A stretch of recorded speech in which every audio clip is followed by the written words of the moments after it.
later. And it is in English, French, Spanish, and Korean.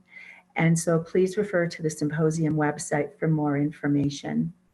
So what we're going to do is we're going to have 3 speakers today, and we have 1 hour to meet. And they're going to be presenting for about 45 minutes, and then we'll have some time for some questions. And so we'll just get started with the presentation. If we could get the next slide, please. So we're just going to start with the title being Canada's Social Sector and Embracing the Human-Animal Bond. And we would like to acknowledge the Indigenous peoples in Canada.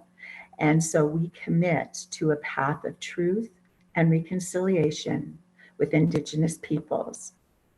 Our work takes place on the lands which are the traditional meeting grounds and which are home to many diverse Indigenous nations. Our work will reflect the values of awareness, respect, peace, friendship, and understanding in partnership with Indigenous peoples. Let us find a way to belong to this time and place together. Our future and the well-being of all our children rests with the kind of relationships we build today. And that's Chief Dr. Robert Joseph. So today's discussion is going to be 4 sections. And the first will be the social impact of the human-animal bond, talking about changing societal values, the global pandemic, mutually beneficial dynamics, and a prescription for health and wellness, and I'll be speaking to that. And then next we will have Nicole Frey speaking to crisis intervention for animal well-being. She'll be speaking about the story of the Animal Food Bank, collaboration and awareness, crisis intervention, expansion and impact, and what's next. And then we'll have our friend Sean Morey speak to prevention and raising the social status of animals. And he'll be presenting the vision for the new Peterborough Animal Care Center, supporting animals and their humans, reducing pet overpopulation, and future initiatives to provide a better world for pets and people. And then we'll have Jane Clarkson speak to connections for animal rescue and animal transport. And she'll be speaking about the dog and cat overpopulation problem, frontline rescue and rehabilitation work, finding healthy animals forever homes, and the solution to the overpopulation problem. Excuse me one moment. And so part of our welcome is we would like to invite you to just join us for a brief guided journey. And we'll find our way to our peaceful and calming inner sanctum within for the source of compassion, love, and oneness with all things, which are such essential ingredients to the powerful work that we're all doing. So if you just take a moment, I would invite you to just turn off your cameras, and we'll be just doing a short meditation. So you can go ahead, turn off your cameras, and just join me in sinking into your chair, wherever you're sitting, on your couch, in your office, in your workstation chair, just sinking right into your chair, closing your eyes, feeling relaxed, feeling your shoulders just drop right down, nice and relaxed. And you're going to take a deep breath in and slowly breathe out. Breath is so important to our work. Breathing in light and love, and breathing out stresses, anxiety of the day, just letting that flow out on the exhale. And just take another deep breath in.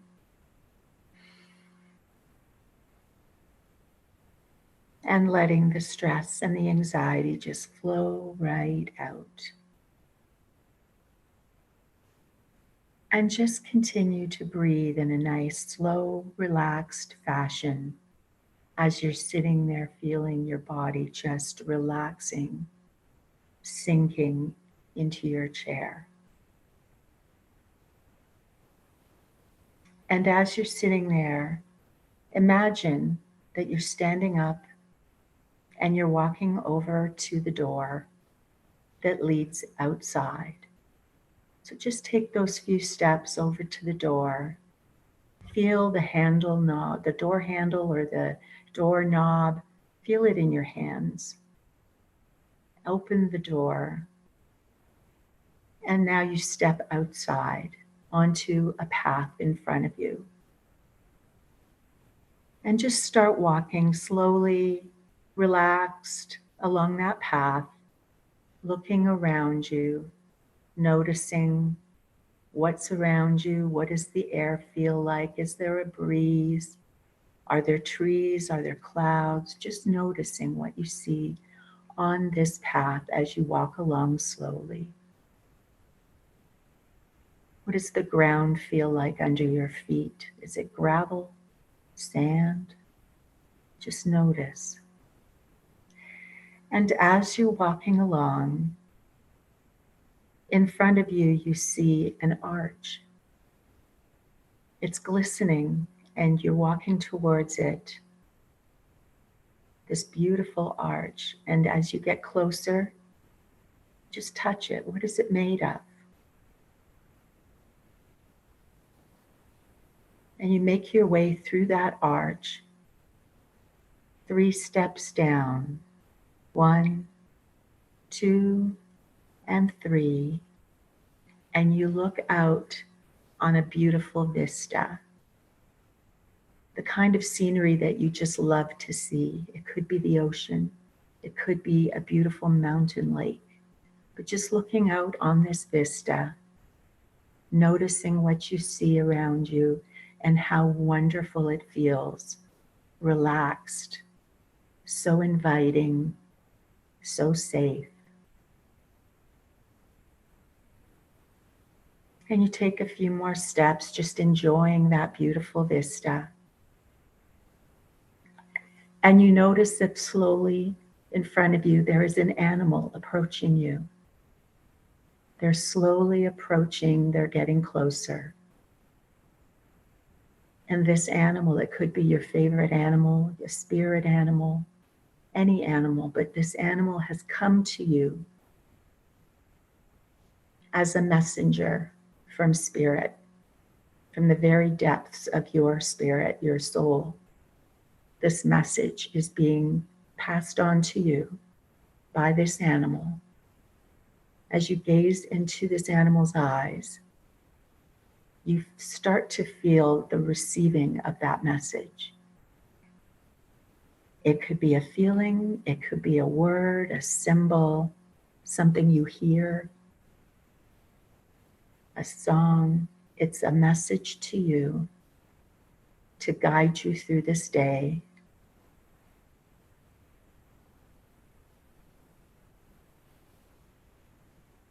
And as you receive this message, you feel such gratitude and joy. And you're so thankful to this animal for coming to meet you in this beautiful vista. And the animal nods in receipt of your acknowledgement, turns around, and starts to recede in the distance. And you turn around and you start walking back to the arch, up those stairs, 1, 2, 3, through the glistening arch, back onto your path, walking slowly back, feeling so full of gratitude and peace. Taking this message back with you as you approach your door, step through it, and you take those few steps back to your chair. Feeling so relaxed and grateful.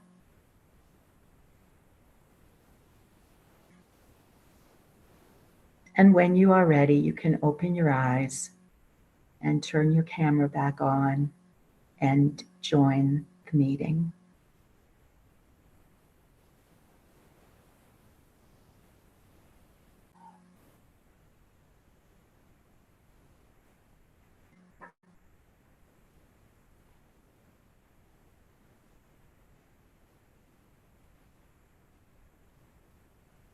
Okay, and so I think we can get started with the first segment, which is the social impact of the human-animal bond. So as a veterinarian, I've been very, very close to this kind of work, as well as my colleagues working in animal welfare issues. And so the human-animal bond has been something studied for a long time. And what has happened with all those studies and with all the different events that we have been challenged with is that we've had changing societal values, which have increased respect and concern for the animal well-being. And so we had nonprofit organizations across Canada and beyond stepping into the role of helping people to help animals. And that's been an ongoing thing for many years, and also bringing about lasting social change by extending support to vulnerable populations and elevating the social status of animals to global citizens. And this certainly escalated during the global pandemic. The human-animal bond filled a crucial role for people by bringing about an easing of stress and anxiety and reducing social isolation and loneliness, and also helping people maintain physical health. Part of that would have been social, out walking your animal, getting some exercise when you didn't have to shelter in place, but also there's also a very physical change in the chemistry of the body, and we'll just go into those changes on the next slide.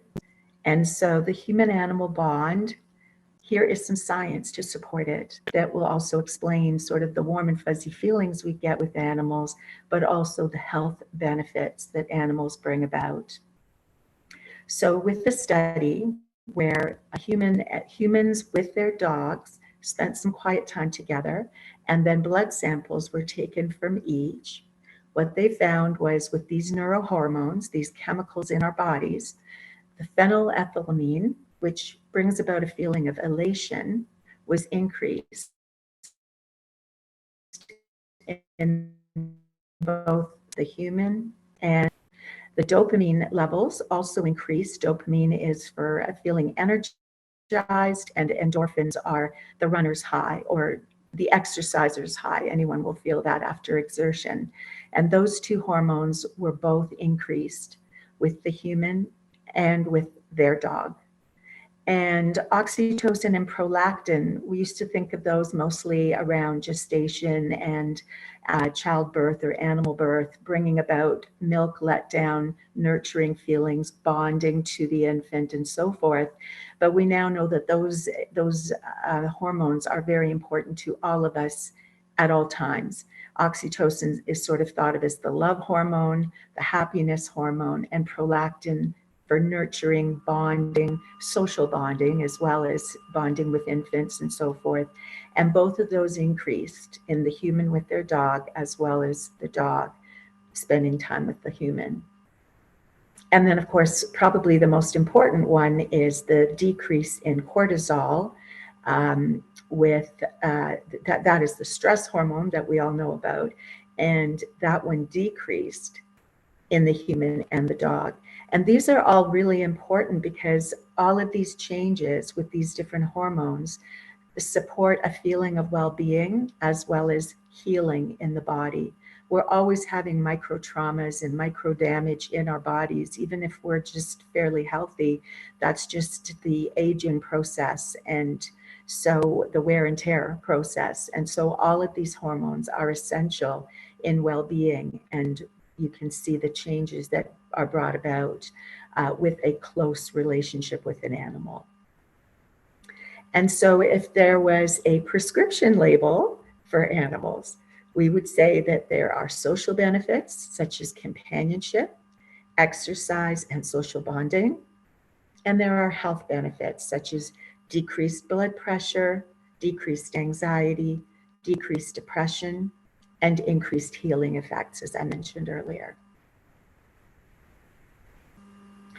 And so now we're going to move on with Nicole Fry speaking to crisis intervention for animal well-being. Nicole. Thank you.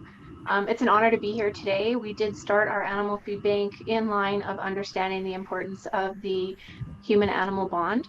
It was inspired upon meeting a homeless gentleman and his dog Odin in Kelowna in late 2019 and wondering how it was that he fed his dog.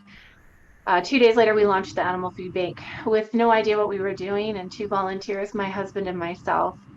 We now have over 100 volunteers across Western Canada and have delivered close to 2.5 million meals over the last 4 years, built on three original pillars of collaboration, education, and awareness. And we've added a fourth one this year for cooperation. We really want to present AFB as an organization that promotes the work of all of us and not just what we do, and facilitates a greater impact by creating a network of organizations and humans that are doing this really important work. There's two things that we really focus on, and that's crisis intervention and then stabilization for the client.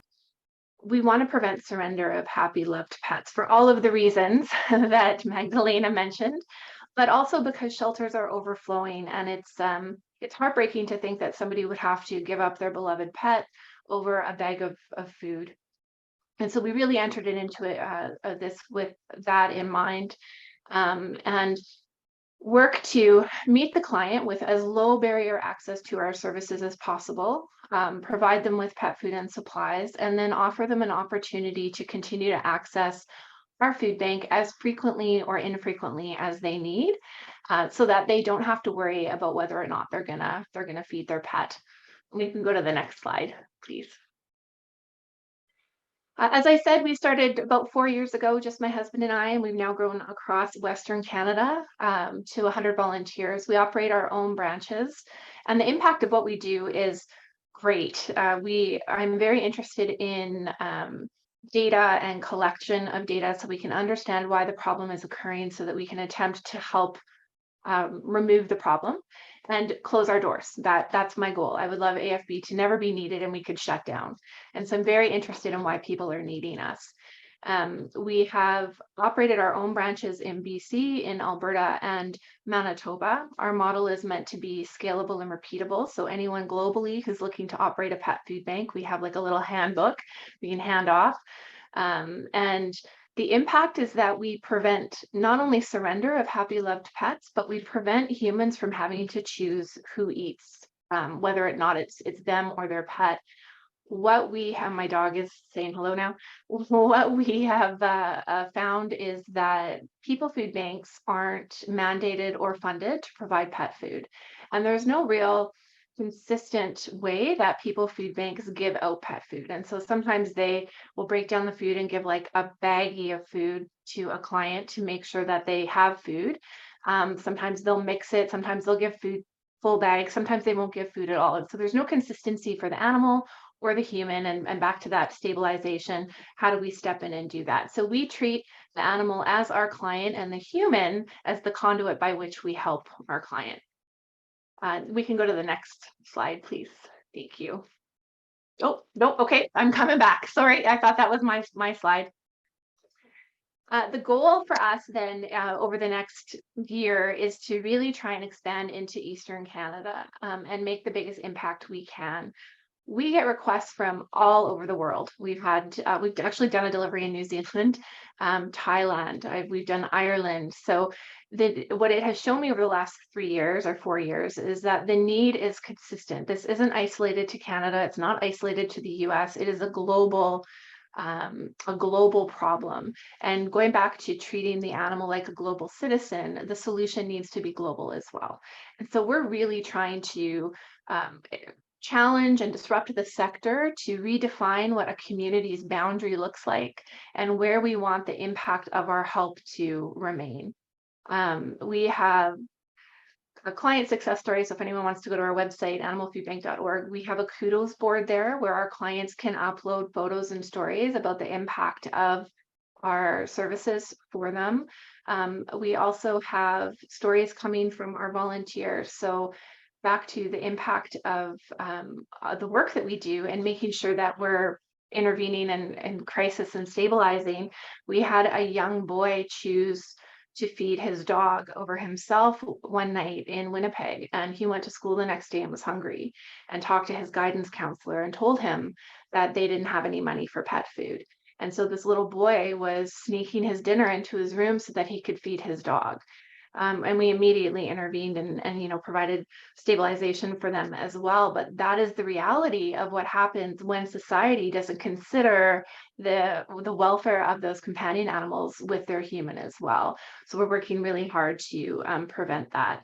And then for surrender, so I can't remember if I said the statistics, 56% of our clients have not had to surrender a pet because we exist. 66% of them no longer have to choose between feeding themselves or their pets. So the impact of what we do is great, not only for the human and their pet, but for shelters and rescues who can then focus more on the unwanted versus the wanted and can't feed. We are also very interested in supporting the Indigenous communities and the pets around and in those communities. So we do provide a lot of meals, especially in Manitoba, where I'm from, up into organizations that provide relief for pets in northern and remote communities. Again, it's important that we offer them as best a quality of life as we can, not only for their humans, but for the pets themselves, and then for the society that has to live in and amongst those animals. We've talked about the importance of companion animals, so let me talk a bit about where we see AFB going. And I'm so honored to be here today and talk about the need for pet food banks in communities, and why what we do is impactful, but also things we've learned over the last 4 years in operating and things we're looking to address over the next couple years. So one of them is a foster a pet database. What we get asked all the time, we just dealt with this the other day, is pets needing a place to land, whether it be temporary or a surrender type situation.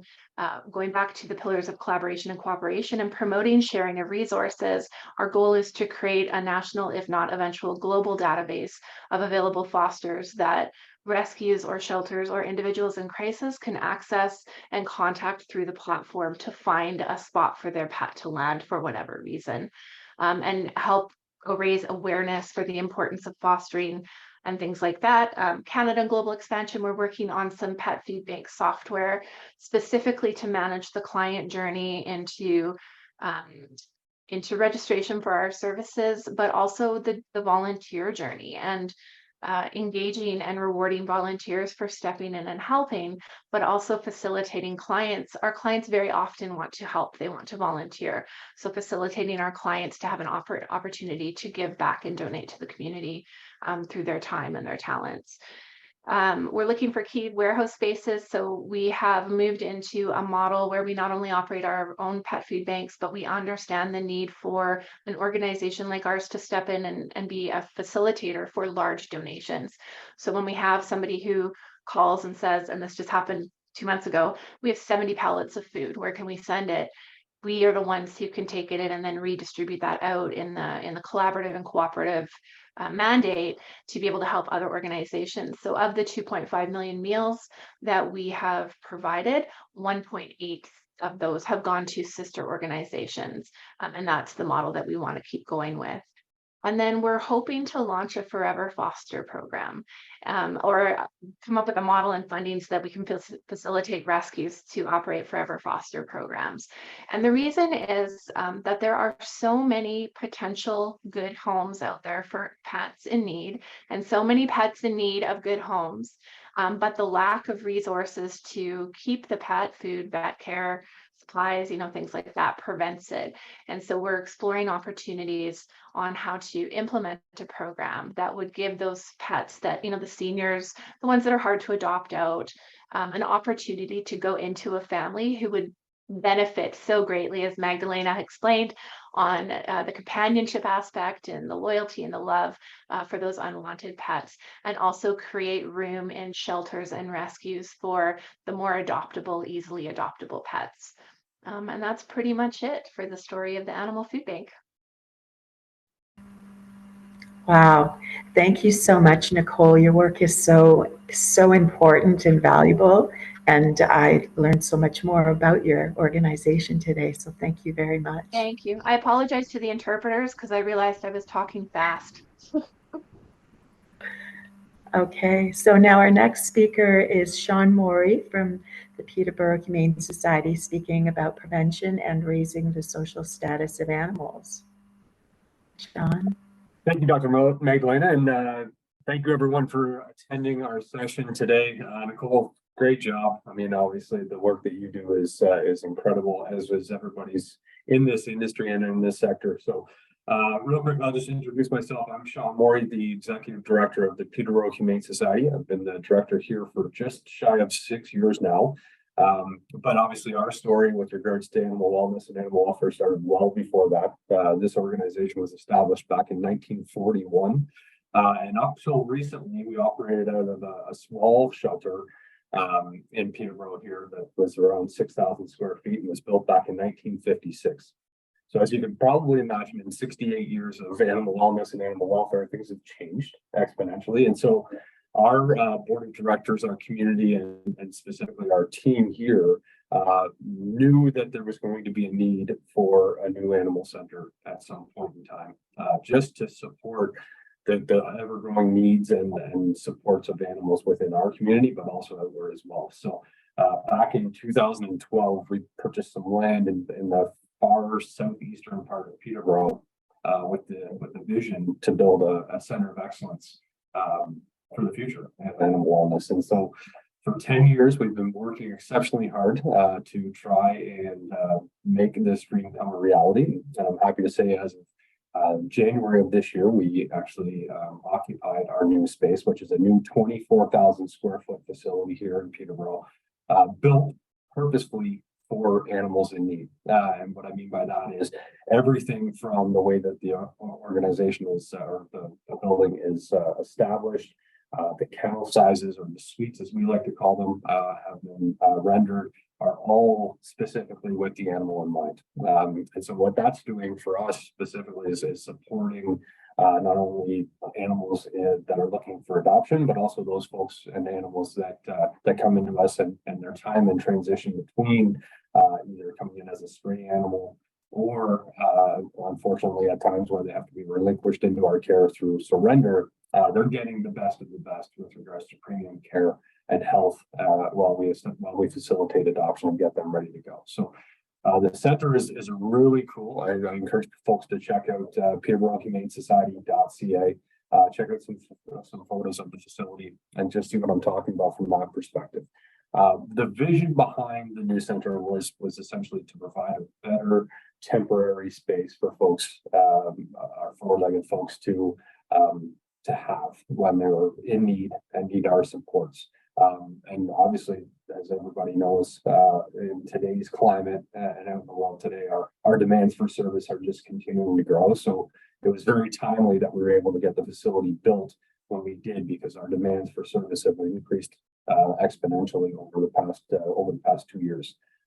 As Nicole mentioned earlier, and Dr. Magdalena identified in her early speech as well, the global pandemic was a major boost for pet adoptions. And now we're starting to see quite the opposite coming back to us now, with folks either going back to work or falling on hard times with regards to an ability to care for those animals. So having a facility that has that capability.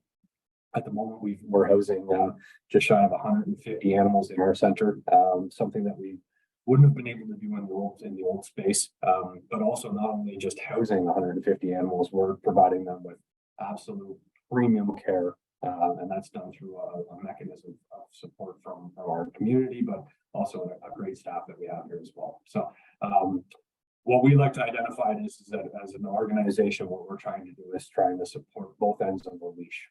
So meaning that we're both not only looking after our animals, but also looking after our humans and our community in general, to support better access for them when they need it. So some of the things that we're doing to support that is obviously through our spay neuter clinic. And so our clinic itself opened to the general public at the end of February. And so what we've been providing is high volume, accessible spay and neuter. And to date, I just pulled up the numbers this morning, we've done over 3,200 surgeries year to date, which is phenomenal. So not only is that providing a great resource to our community, but it's helping with, the pet overpopulation and trying to reduce that. But it's also giving folks that need a little bit of support and may not be able to afford traditional spay neuter services, that option. And it's been well received. The demand is still incredibly high, and we're just excited to be able to bring that forward to our community. And not only just here in Peterborough, we're seeing folks come from 3-4 hours away to utilize the service. That's just the overall demand that we're seeing. So that's kind of instilled in us a need to provide even more and greater services as we move things forward. Things that we're looking to do with future initiatives, similar to that of what Nicole's doing, but in a very smaller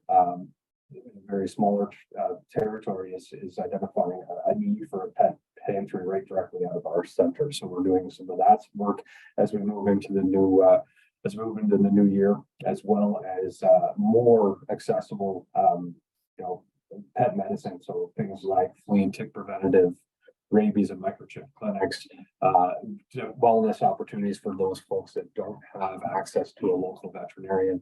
Providing those types of services, just to kind of be that charity and be that organization that gives that extra little bit of support, especially in times of need like today, where everybody could use a little bit extra support here and there.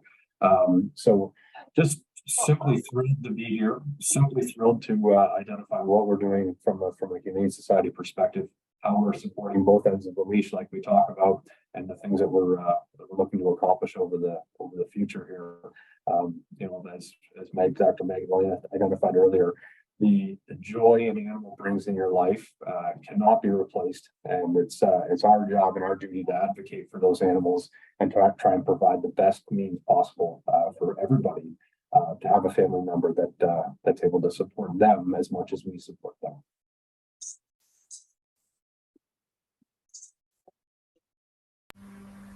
Thank you so much, Sean. Again, such incredibly important and valuable work. And having worked with you in the past, I just really appreciate your compassion and commitment to this work. So thank you for joining us. And so now we're going to have Jane Clarkson speak about connections for animal rescue. Jane? Hello, everybody. Thank you very much for having me. I'm coming to you live from Mérida, Yucatan State, Mexico. I've been living in Mexico for the last 12 years. Prior to that, I was practicing law in Canada and decided that I needed a break, and that break actually turned into a second career of some sort, and that has been working on the front lines of animal rescue. There is a massive overpopulation problem here in Mexico, as I'm sure many of you are already aware. The Yucatan is no different. As of statistics of 2020, we were looking at approximately 18 million dogs in Mexico, and 70% of those live on the streets. So not necessarily not owned. Some of them are owned and just let to wander the streets, and obviously that causes issues if they're not spayed or neutered, but also true stray animals who've been abandoned, neglected, or who have never actually had a home to begin with. So sadly, there's not an infrastructure here like the wonderful infrastructure that we've been hearing from Nicole and from Sean. There are city pounds. Sadly, they are pretty sad places, I'm not gonna lie.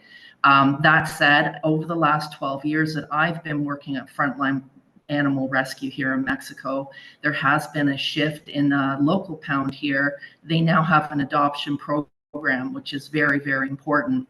It's a change in mentality that I have seen develop during the time that I have been here. The other good news, apart from having this kind of change of mentality at the local pound level, is there have been literally hundreds of grassroots organizations have come into play that take care of animals, usually on a foster-based program.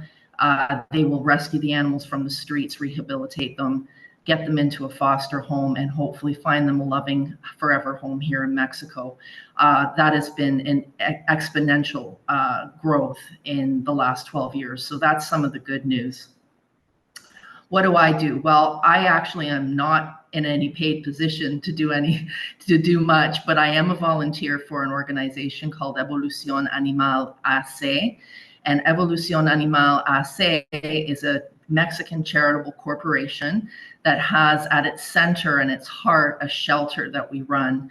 That's not the only thing we do. We are advocates for animal welfare and animal rights at all levels of government in Merida and in surrounding communities. I am the voice for the animals here, and I will always be the voice for animals anywhere.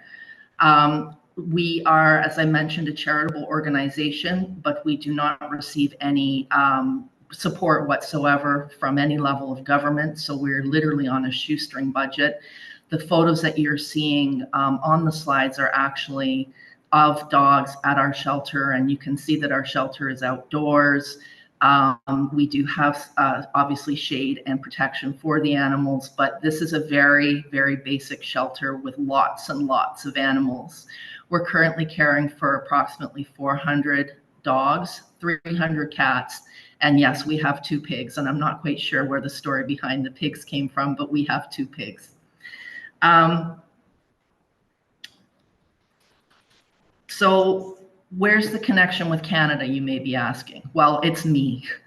I'm Canadian, very proud Canadian, and I've always had a love of animals, and I've always been involved in one way or another with animal welfare throughout my adult life.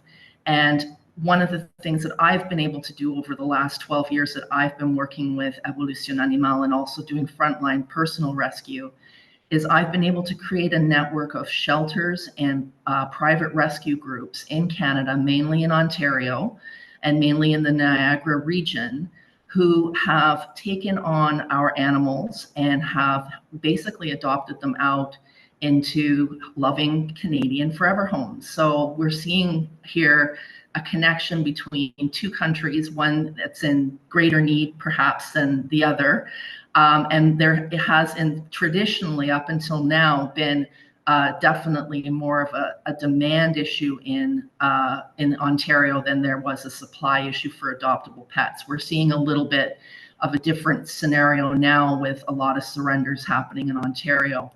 What I will say is with the animal rescue organizations that we work with, it's when they have capacity.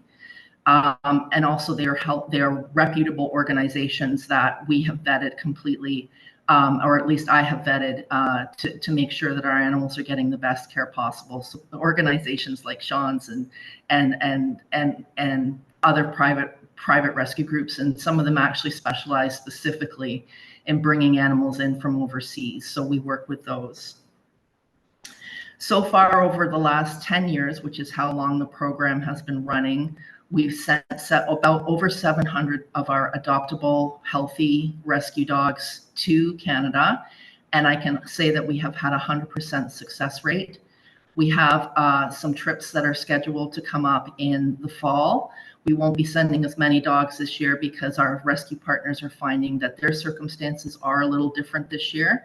So again, we are working with them to make sure that we're not putting any additional strain on resources in Canada. But the dogs that we do send are highly adoptable. They're usually smaller, and they have been vetted through an absolutely amazing health check through our vet team here. They're wonderful. So the long and short of it is, I believe that there should be compassion without any borders when it comes to animals. I work here locally in Merida, but my voice for the animals carries into Canada, and it's carrying to all of you here today. I speak for them. I will advocate for them until my very last days.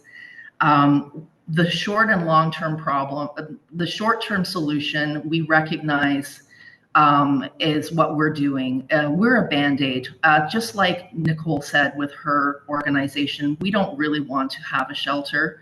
Ideally, we don't want to exist. But unfortunately, that's not the reality. And until the societal attitudes change here in Mexico towards companion animals, we're going to be in a very highly necessary in giving ease and giving shelter to many of the animals that are currently on the streets. One of the things that I think has has been already mentioned in these presentations, is that the long-term solution for anywhere, whether it be Mexico or overpopulation issues in parts of Canada, is spay and neuter. And one of the things that I would very much like to see here in Mexico, or at least in the Yucatan, which is what I can speak for, I can't really speak for the rest of Mexico, is a massive state-backed, year-round free spay and neuter clinic or campaign that anybody can access. That is the issue here, is resources. Resources are slim.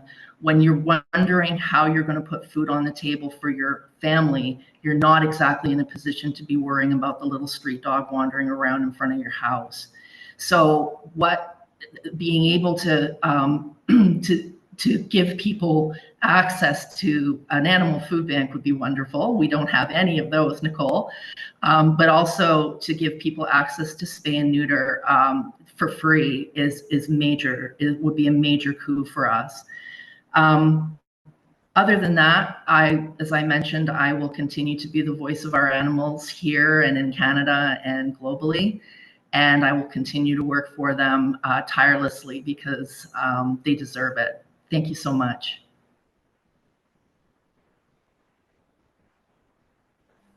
Thank you so much, Jane. That was, wow, that was great. Your work is so profound, and those friends in your photos look like such beautiful creatures. So great work that you're doing as well. So we have a fair bit of time at this point. I don't see questions in the chat. So, but we are opening it to questions if anybody who's on the call would like to speak to anybody on the panel or ask questions or share what's going on in your own neighborhood, the kind of challenges that you're seeing. We'd love to hear from anybody that is participating today. And if any of the panelists have any further thoughts or questions or for each other, we can certainly have some time for that too. I actually did. I just unmuted and thought, well, we have a few minutes waiting for somebody to have a question. I wanted to let the people know that are watching this at any given point. Much of the work all of us do is not funded. We rely 100% on volunteers. And so back to the shift of thinking in Mexico, right, to teach them to understand the importance of spay and neuter, we need to shift here as well. And just like you know, Sean's organization is focusing on prevention, we need to get to a position where we're preventing the need for our services so that we are able to shut our doors. And so until then, until they understand the importance of prevention and stabilization, we probably won't receive any funding. And so that's a very slow ship to turn. So it's just more, I don't know what the word would be, like the impact of what Jane is doing as a volunteer, because you just can't look away. It's the same thing here. And I just want to give like a shout out to everybody. We're not paid. These aren't paid positions. And our volunteers are volunteers. We do this because we love the animals and we love the people who love the animals, and we want to make the world a better place. And we definitely rely on the support of the communities to do that. And Jane, I just made a note and sent my husband a message, AFB Mexico. We'll talk after. Thank you. I'm glad you picked up on that. Thank you for your thoughts, Nicole. We've been speaking about those things ourselves, just thinking, and I was just in a meeting actually with my my veterinary licensing body yesterday, and this was coming up in terms of emergency response for any disasters that are happening, and how would we go about responding in an effective way.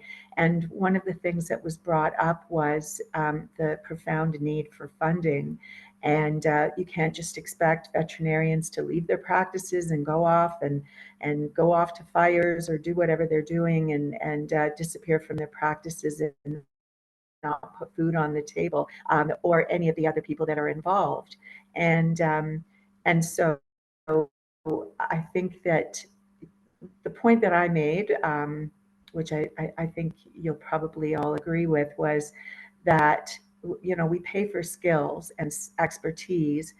Why are we not paying for love and compassion? There are people who just want to give from their hearts and have the time and have the um, the spirit to do that. And why would we not think of that as a gift that should be acknowledged and people get recompensed so that they can put food on the table? And these are such important projects, and especially the preventive. We would really love to see that eventually we get out of always crisis management, except for when there are, you know, unprecedented disasters like a hurricane, a terrible hurricane, or whatever, SARS-CoV-2 or whatever. But the other types of things that we can actually address so that we can have preventive measures would be so important. So Yeah, I really even in those, appreciate that you brought that up. Thank you. sorry, yeah, the disaster piece, we deal with that mass evacuations. I think there was 30,000 evacuations in BC, and we're trucking in pallets of food. Back to the shift in thinking, the pets aren't considered in formal disaster response plans. They're secondary. They're an afterthought if they're thought of at all. And so changing that like mentality, because I always say, why would I force somebody to surrender a pet over a bag of food, the cost of a bag of food, because we're going to have to, as a community, care for that pet in the shelter anyway. So we're putting that money out, and probably way more, and emotional distress for the pet and the caregivers and the shelters and the staff and the volunteers and all of that. And so shifting that into prevention is just a no-brainer. But having said that, I wouldn't have known that 4 years ago. It wasn't until I got into this work and you dive into the systems and, you know, the brokenness and all of those things, that you start seeing it from a very different perspective. So one of AFB's pillars is education, and we're really trying to educate the community on why services like ours are important, but why we also need to just not, you know, need them anymore. Very true. Thank you, Nicole. That's a really great point. I'm just going to hop in for a second.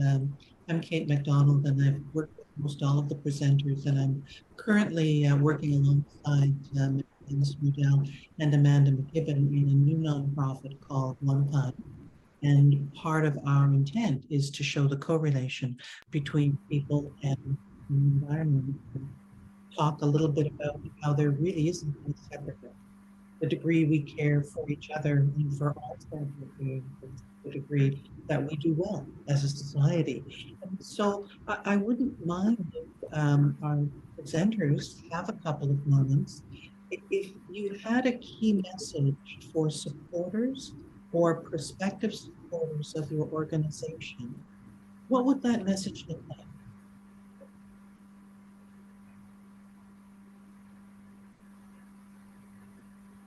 It's a hard one, Kate. I have so many messages. You know me.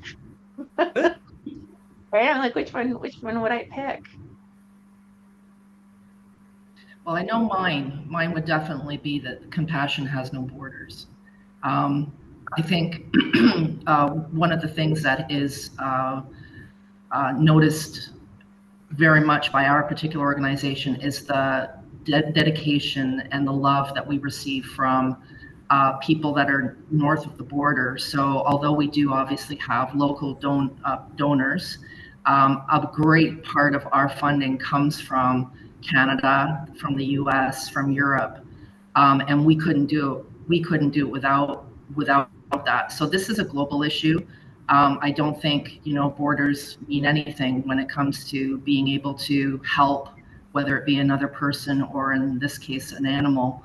And we've definitely seen that with our organization, and it's just a message that I would like to see people carry with them from this presentation. Thank you, Jane. That's wonderful. Yeah, well done, Jane. That's great.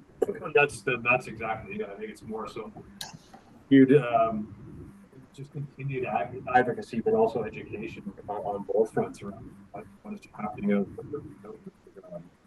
our communities, but also like you just identified, we're not just as an animal organization, we're not just supporting the animals, supporting the folks that come with it as well, right? So it's like I said, both your two-legged and four-legged friends. So as I mentioned in the presentation, our big focus as an organization, and then to answer your question, Kate, what would I say to a prospective donor and supporter is our focus and vision for the future is much to be hoping for and supporting both ends of the leash, right? So we identify that as our big push and a big focus. And it's been brought up by both Jane and Nicole about, at one point or another, working to be in a position where you're working yourself out of business. But I think that was actually a very poignant conversation point that I had when I was actually interviewing for this position, because I, at the time, fairly little about the animal wellness industry.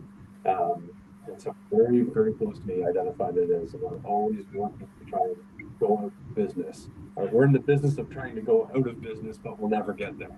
And so our drive and focus and passion is solely dedicated towards that. And any way that we can accelerate our programs and services to support more people, but pets as well as a correlation, is only going to be a benefit for our local community, but outward as well. I would agree, and that inspired me to have one thought for once.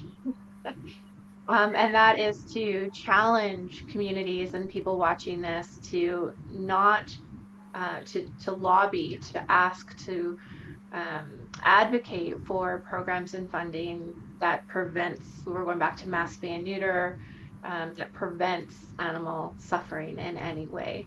And not just support the organizations that, like ours, so this is like a down for me, that are intervening in the crisis and stabilization, but to really, really push local government for support for preventative programs as well.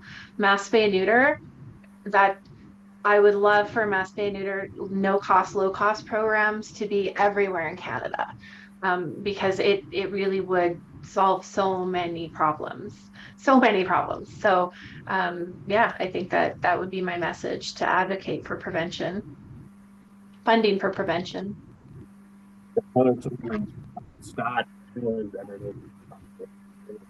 typically someone that came yesterday, Wednesday, folks that have gone to food banks, like human food banks, and how that in Canada has increased by 32% over the past year. And I would argue that our demand for services, not only just as a humane society, but also that Jane do and all of us do. So I think our demands for services have gone up by 103% the past year. So that's a pretty sobering stat as well. So there's that call for that demand for support of services in lower areas of the society. That's wonderful. Thank you all very much. So I'm hearing themes of compassion, collaboration, advocacy, and awareness, and working together. That's how we make the biggest impact. Before I turn things back over to Magdalena, I'd just like to add that the impact these three organizations have already had through your work is nothing short of miraculous. I think the way that you are leading by example to create the awareness and to make lasting and sustainable change for animals, not as an owned situation, not as commodity, but as another form of a vulnerable population. And I just commend you all so much for your work. Thank you. Thank you, Kate.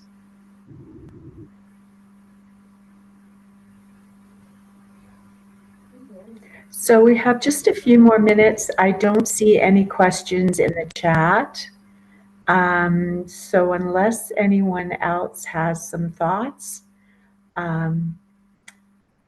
we'll just bring this to a close. I would like to invite everybody present now or in the future viewing this presentation to please go to the presenters' websites to find out more about what they're doing and maybe a way that you can help out. And so we have Sean's organization, Peterborough Humane Society.ca, and Jane with evolutionanimal.org, and then Nicole's animalfoodbank.org. And please come and take a look at our website as well. This presentation was hosted by onekindpath.org. You're welcome to come and take a look at that as well. Thank you again very much, everybody, for joining us, and have a fantastic remainder of symposium. Thank you. Bye, everyone. Thank you to all the presenters for sharing and for being here, for sharing your time and energy, and for the beautiful meditation that started us off. Thank you to all of you. It's greatly appreciated, the energy that you've dedicated to this. Thank you. Have a wonderful day. Thank you to everyone who joined. Thank you, everyone. Bye-bye.